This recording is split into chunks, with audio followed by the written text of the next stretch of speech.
My name is John McKay, and we planted Grace Bible Church of Redmond in September of 2018.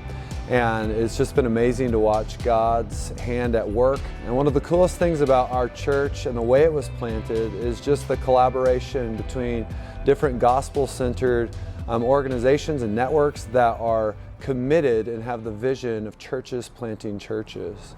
So my wife and I had the privilege of being part of CB churches for about 15 years. And at a certain point, about 7 years of ministry in Lebanon, we were connected with a Acts 29 church in Bend, Oregon. And we began a discussion with them and hearing about kind of the vision that God had given them and the need that was present for a church to be planted in Redmond.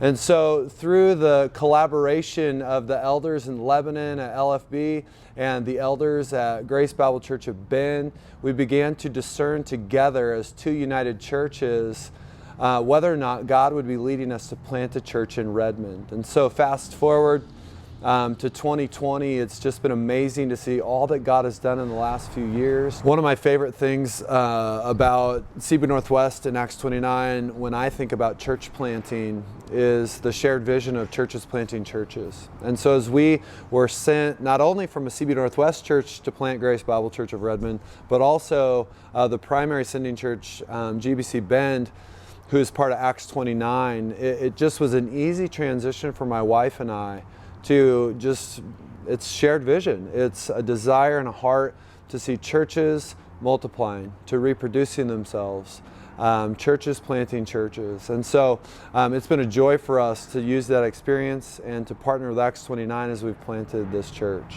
One of the biggest things that I've learned as we've planted this church is you can't plant a church alone, and just the value and importance of support. And we've experienced that not only through Acts 29, but also through CB Northwest, through Lebanon First Baptist, who's been a huge supporter for us, even still today.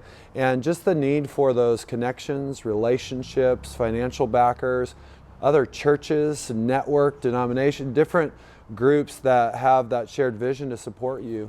And it's just like the body of Christ. It's not one, but one made up of many. And the same is true as you plant a church, which is one church made up of many people, and the need for support is huge. And so my awareness of that has just been widened, and my understanding of that has been deepened to just experience the importance and the value of that as we've planted this church. When coronavirus hit, it was initially just a shock to us all. And for a church plant where you're just, you feel like you're just getting established. We're meeting at a school. We're trying to figure out what ministry looks like, what ministry teams look like, what our community groups look like. Casting vision for the future and hoping God to call people to join us in that. And then all of a sudden, we can't meet.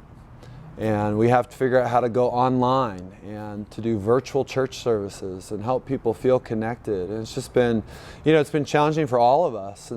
And so now looking back after just months of going through this quarantine and restrictions and rules and regulations and just challenges for churches and just all these polarizing, divisive issues and difficulties, looking back, I'm just amazed that in the midst of what seems like just the most not ideal situation, God's work in and through that.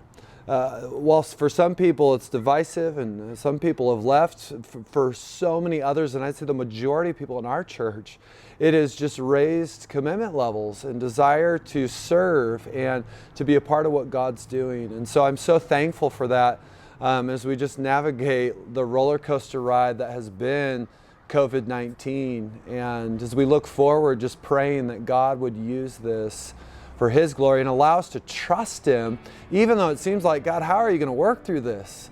It's like we can't meet as normal, and it just seems like this cannot be good, and yet we have to trust that God's in it, because He is.